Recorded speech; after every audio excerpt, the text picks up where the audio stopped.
देर आयत दुरुस्त आयत।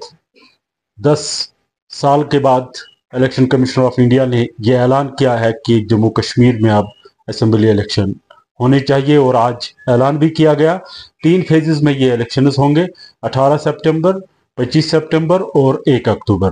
तो इस हवाले से जो मुख्तलिफ पार्टीज़ है जिन्होंने हाल ही में इलेक्शन कमीशन ऑफ इंडिया से यहाँ पे बात भी की और उन्होंने अपनी राय भी रखी इलेक्शन कमीशन ऑफ इंडिया के सामने, और उन्होंने उस बात का मान रखते हुए आज एक पुरहजूम प्रेस कॉन्फ्रेंस के दौरान ऐलान किया है कि अब जम्मू कश्मीर में इलेक्शन होंगे।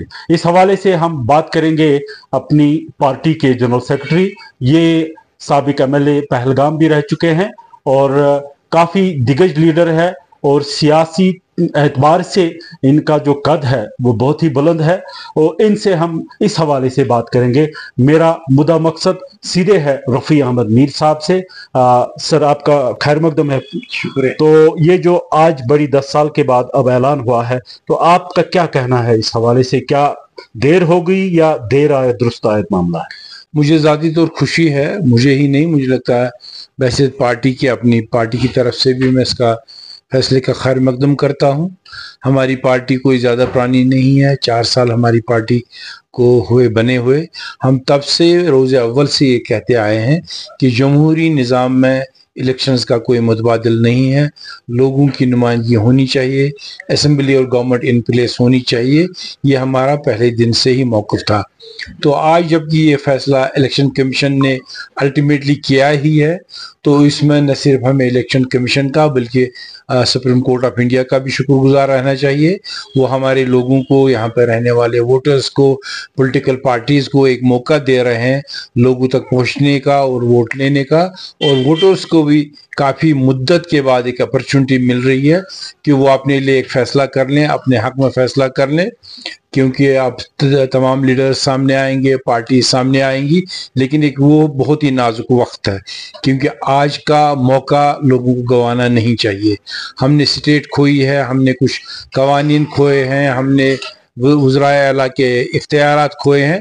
तो इसलिए ये बहुत ज़रूरी बनता है कि लोग अपने अच्छे नुमाइंदे और अच्छी पार्टी को चुन लें, ताकि एक सेटिस्फेक्शन का माहौल लोगों में आ जाए कि जो हमने खोया है, अगर वो पूरा इलेक्शंस के इमीडिएटली पाएंगे नहीं, लेकिन कम से कम ये लगना चाहिए कि हमने एक कदम रखा उस सीढ़ी पे जहां हम अपना खोया हुआ विकार, खोए हुए इख्तियारात वापस ले सकते हैं और वापस ला सकते हैं एक नए टर्म के साथ, क्योंकि अब जब से डिलिमिटेशन हुई है तो कॉन्स्टिट्यूंसीज बढ़ाई गई है। अब 90 कॉन्स्टिट्यूंसीज पे इलेक्शन होंगे, इसमें एसटीज भी है और शेड्यूल कास्ट भी है। तो आपकी पार्टी के हवाले से क्या राय है और आपकी खुद की क्या राय है? देखिए, कुछ फैसले यहाँ हुए डिलिमिटेशन को लेकर, रिजर्वेशन को लेकर, उनमें ज़रूर इनफरादी और पार्टी के लेवल पर भी रिजर्वेशन हो सकती है, लेकिन मेरा ये मानना है कि जब आपके पास एक सिचुएशन हो, तो आपको जिस वक्त आग लगी हो मकान में, तो उस वक्त आग बुझाने का काम किया जाता है। उस वक्त ये नहीं ढूंढना है कि आग कैसे लग गई। तो इसलिए मैं चाहता हूँ ये एक ऐसा मौका है, जितने भी लोग वोट ढूंढने निकलेंगे बहैसियत कैंडिडेट्स या पार्टी, या जिनको वोट डालने का मौका आएगा, मुझे लगता है उनको अपना वोट अच्छे से इस्तेमाल करते एक ताकतवर हुकूमत, ताकतवर वोट अपना कैंडिडेट अपने सामने लाना चाहिए, ताकि जितने भी मसाइल हैं जिनका आपने जिक्र किया, जिनको रेमिडियल मेजर्स की ज़रूरत हो या जिनको अप्रिशिएट करने की ज़रूरत हो, उसके लिए एक माहौल आपको बनाने की ज़रूरत है। मुझे लगता है उसके लिए अपॉर्चुनिटी है। अब सुप्रीम कोर्ट ने यह भी बताया था, क्योंकि पार्लियामेंट में बताया गया कि अब स्टेटहुड के हवाले से भी बात होगी, लेकिन अब चूंकि इलेक्शन का पहले बिगुल बजा, तो क्या कहना चाहेंगे आप स्टेटहुड की वापसी के हवाले से? देखिए, सच मानिए तो हमारी पार्टी का और मेरा भी जाती ये मानना था, पहले हमें स्टेटहुड मिलना चाहिए था, लेकिन ये हमारे बस की बात नहीं थी, हमारे हाथ में ये फैसला नहीं था। इसलिए मैंने कहा ये इम्पोर्टेंट इलेक्शन बनता है।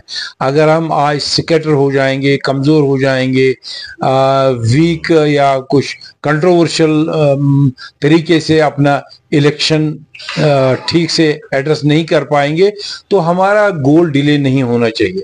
मुझे लगता है हमें इस पॉइंट को लेकर जो आपने स्टेटहुड का जिक्र किया बहुत फोकस्ड रहना है और अच्छे तरीके से अपने गोल की तरफ जाना है। ये हमारा पहला स्टेप होगा, सही वोट होगा, सही कदम में होगा तो स्टेटहुड लाने में ज्यादा देर नहीं लगनी चाहिए और नहीं लगेगी भी, क्योंकि ये एक बहुत ही बड़ी रियासत रही है, न सिर्फ एक आम रियासत बल्कि एक स्पेशल स्टेटस वाली रियासत है।